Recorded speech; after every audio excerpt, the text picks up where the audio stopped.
On it.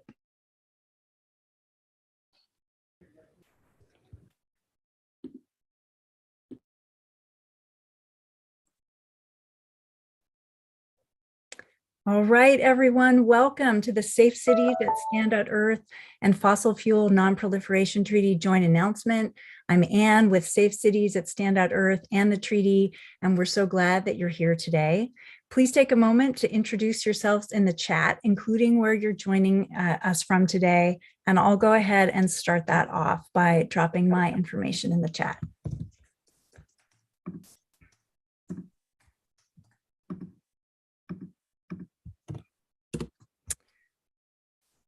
And we are here today to honor the 10 places in the US and Canada that have introduced or passed resolutions or proclamations in just the last 2 months about moving off of fossil fuels and transitioning to clean energy. 8 of these places have endorsed the Fossil Fuel Non-Proliferation Treaty, and we also have exciting things on the Climate Emergency Declaration and Climate Action Plan front to share from some of the communities. This is a great moment to share in the local leadership and applaud the local leadership and the momentum of this movement right now. I'm going to talk briefly about Safe Cities and the treaty and how these resolutions fit into this movement. I will share all the local and subnational governments that have taken this action in the last couple of months. We'll take a group Zoom pic, and then you'll hear from some of the local government leaders and advocates behind the progress on these policies. We are recording and live streaming this event, and closed captioning is available, and you can switch that on if you like. And I want to note that we have been imagining this as a celebration, and because of the horrific shootings in the last couple of weeks in the US, we want to acknowledge that this is a very distressing time as well. So while we honor the work of these communities and leaders and the momentum of the movement, we do want to make that acknowledgement. All right, I appreciate seeing those introductions in the chat. Keep them coming, and I'll go ahead and really move us into the program now. Safe Cities at Stand.earth works with local governments and sometimes state and other subnational governments and advocates to pass policies that stop fossil fuel expansion, phase out fossil fuels, and accelerate the transition to renewable energy. We are tapping into the authority that local governments have to protect local health and safety, as well as global climate. And why do we need these policies?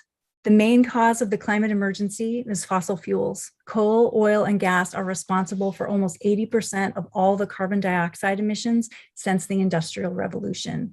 Because fossil fuels are toxic and dangerous for our communities as well, and yet over the next decade, the fossil fuel industry plans to produce enough fossil fuels to far exceed the Paris climate goals. These plans are incompatible with stable climate and a safe future and present a clear and present danger, and both for global climate and for the protection of each and every local community. It's time to transition away. We support communities in passing 3 categories of Safe Cities policies.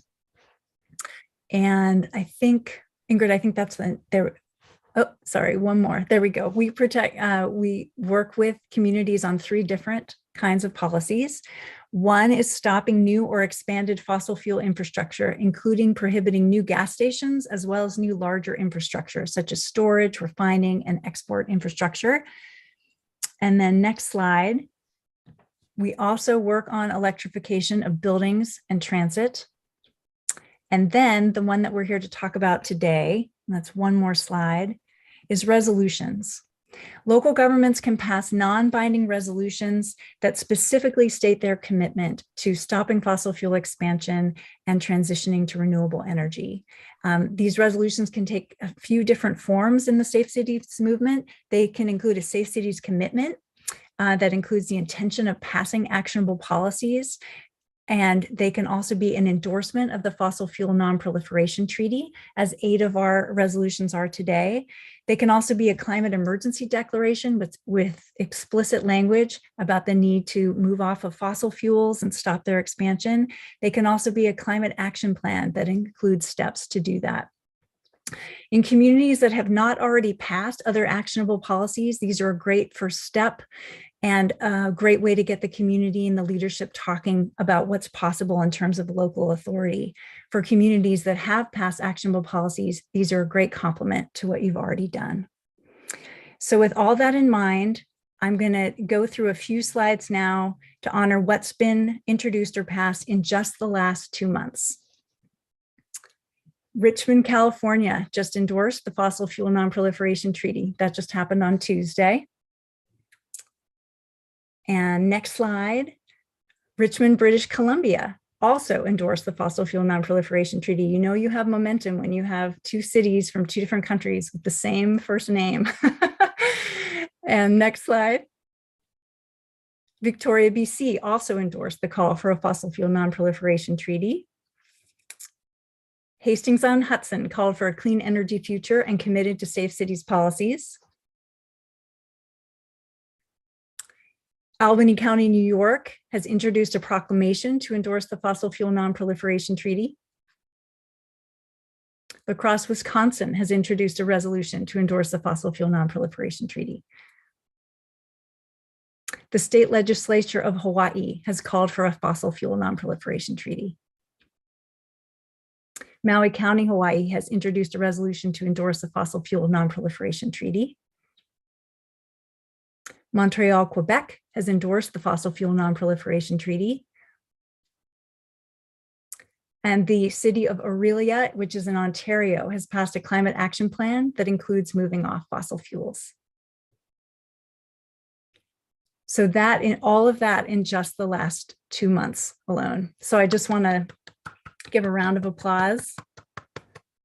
And this seems like perhaps a good moment before we move into our speakers, if I can ask everyone who's here to turn on your video if it's not already on, and we'll take a quick screenshot together, and then we'll start our speakers. We have almost all the videos on. Oh, it's so nice to see your faces. Yay. All right, everybody smile. I'm going to take them. Ready? 1, 2, 3. Okay, got one. I'm going to do another one just in case anything happened. Okay. 1, 2, 3. All right. Thanks, everybody. Great. Beautiful. Thank you, Ingrid. Wonderful. And I'm going to now move into hearing from our speakers, and I will introduce you all just very briefly, and then really welcome you all to talk about what you introduced, or actually in all of these cases, the first 3 all passed, what you've passed or what you're working on, and what it means for your community and what this movement means. And I'll let you know that if you haven't already signed up to speak and you are part of an effort to introduce or pass one of these resolutions, I'll invite you after the first 3 speakers to jump in, and you can just let me know at that time. You don't have to decide now. The order for our first 3 speakers will be Nikki Armacost, Eduardo Martinez, and then Maureen Curran. And thank you all so much for being here today. And so we'll have Nikki go first, and this is Mayor Nikki Armacost from the village of Hastings-on-Hudson in New York. Thank you so much, Anne. And really, it is a complete delight to be here with all of you for this very important moment. We in Hastings revised our climate emergency declaration to signal our intent to limit fossil fuel expansion and promote electrification in our municipality. We were actually very proud of the declaration we had, and then we realized it was missing this very important component, and it was thanks to Safe Cities that we added that in. So thank you so much for helping us to realize that we could stretch further than we were already stretching. We think this is really important, and that local and subnational governments should be adopting policies that transition our economy off oil, gas, and coal and onto renewables, both to protect our planet and to promote energy independence. And we are really proud that Hastings-on-Hudson is part of this important movement. Thank you. Thank you so much, Nikki. And next we will have Vice Mayor of Richmond, California, Eduardo Martinez. Thank you for all the work that you've done. Here in Richmond, as you can see behind me, this is Chevron, which is in our city, flaring. This is the sort of stuff we want to stop. So right now, Chevron is the local 5 steelworkers is on strike. They've been on strike for over 7 weeks. And one of the major components of their strike is to ensure that the workers can stop production if there's any need for that production to stop. But we have stopped the handling of coal and pet coke in the city of Richmond. We have electrified new construction, and we've now reaffirmed our climate emergency declaration along with Fossil Fuel Non-Proliferation Treaty. So we want to move forward. We have 39 miles of coast, bay coast, and we're worried about sea level rise since a lot of the city is filled.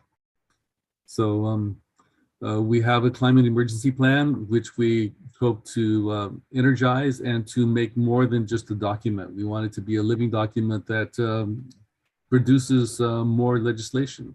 So thank you for having us work together as a community, as a world community. Thank you so much, Eduardo. And it's very significant that Richmond is one of the first refinery frontline communities in the world to endorse the treaty. So it's very significant that you've taken this step, and really appreciate your reaffirming your commitment to safe cities as well. That's wonderful. We're going to go now to Maureen Curran, who's an advocate and an educator, and also a coordinator for British Columbia communities on the treaty campaign. And Maureen, thank you so much for joining today too. Well, thanks for letting me pop in. I'm a teacher, so I was very lucky to have a friend be willing to cover my class for about 15 minutes so I could pop out and be here today with all of you.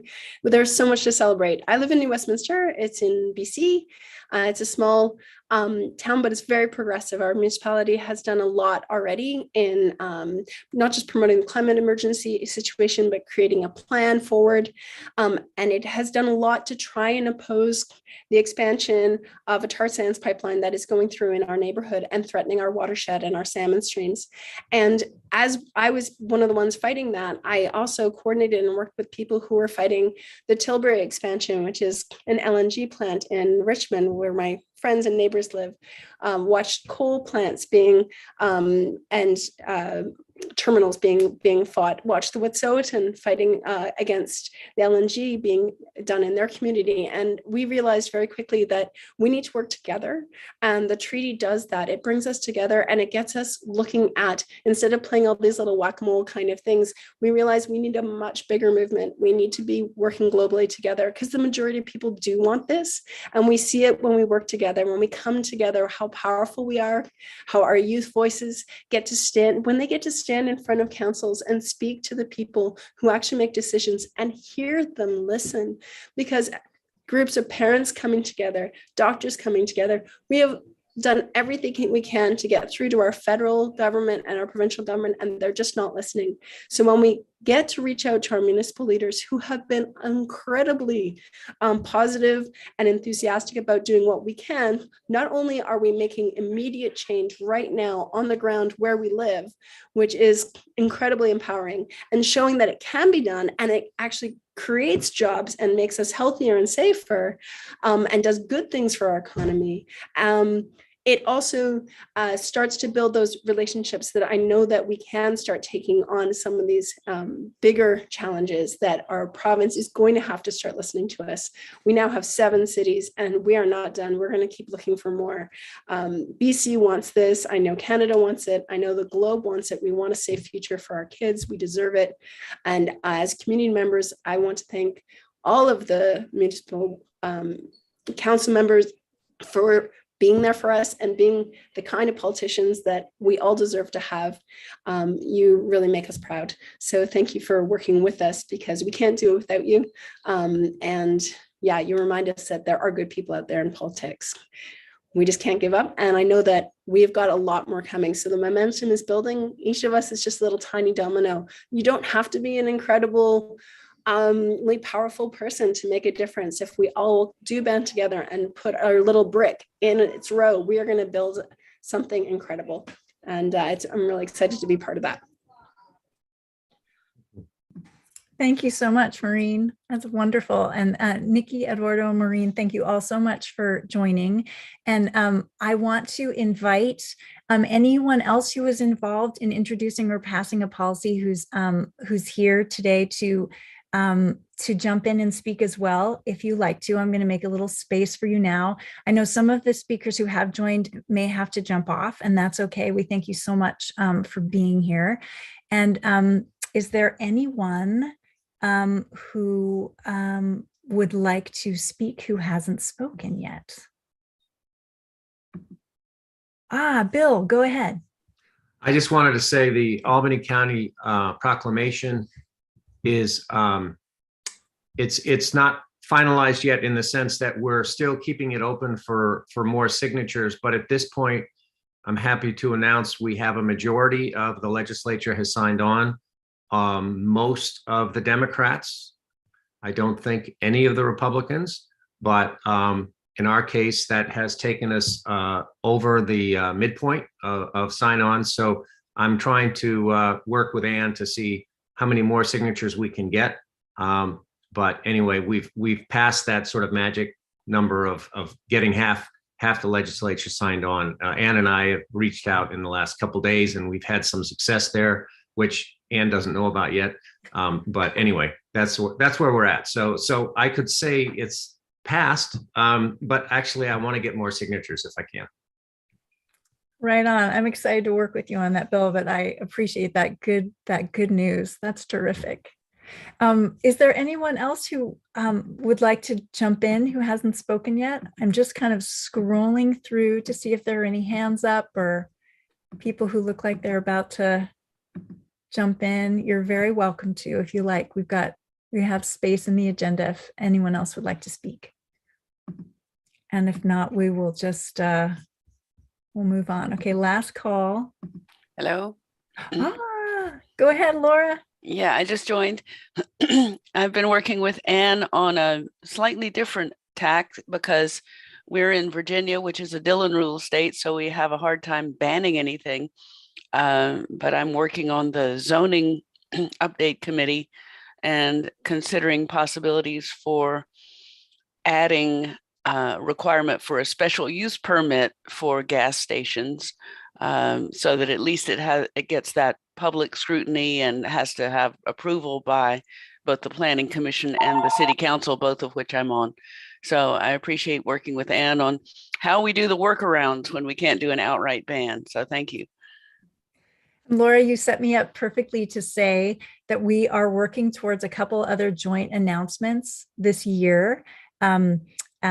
There are several prohibitions on new gas stations that are passed or moving in different places. And then also many folks working on building and transit electrification. And so we're excited to come together a couple more times this year to talk about momentum in these other areas as well. So Laura, thank you for setting me up perfectly to talk about those. Anyone else wanted to jump in? And if not, we will move into kind of the final stretch of our agenda. I'm just jump in case I'm not seeing you. I want to note too that so we're doing these joint policy announcements, but we're happy to help communities pass these policies at any time. And we work with both advocates and local government people. We have a network for advocates. We also have a national and becoming international network for elected officials, staff, and volunteers on local government advisory boards in both the US, and we're going to be creating that for Canada as well, and probably also connecting those Canadian and US local government people, because we're seeing lots of great cross-fertilization going on. So it doesn't have to be the time of a joint announcement to work on something, and we're excited to help you develop and pass policies at any time. The last couple things that I will say is we have a couple ways for people to sign up if you're interested in getting more information, if you're not already connected to some of these efforts. And in the chat, I think Ingrid is going to share a couple of links. Did you get that one, Ingrid, for the Yes. Okay. So if you are a local government person, please let us know for the NEOS network that you'd like to sign on. And if you are from Canada and there's any notation on there around the US, don't worry about that because we are broadening that network now. And then also if you are an advocate, we have our organizing network and we would welcome you in both. I think that we might be just finishing really early here, which could be good. But is there anything, anyone from the SAFE team that we should say that I'm forgetting to bring up before we close out? Logan, it looks like you're ready to jump in. I was just gonna jump in with massive appreciation to you, Anne, for all that you've done to make this happen and to bring us together and to have this joint policy announcement today. So thank you so much, and to everybody involved. This is a huge success, and as Maureen said, we are beginning a domino effect, and there is incredible momentum that is building. So thank you to all, and I look forward to continuing to be part of this journey with you. Thank you so much, Logan. And yeah, it's just been my pleasure to work with our whole SAFE team, all of whom have played a role in this, as well as all of the leaders who are gathered here today. It's just, it's inspiring and so impactful, the work that you're doing. And we are just really honored to be a part of it and to support all the work of these local government and advocate leaders. And so with that, thank you all so much. And we'll share the recording soon. There's a press release up about this on our site. And let me know, as always, if you have any questions. And thanks again so much, everyone, for joining today.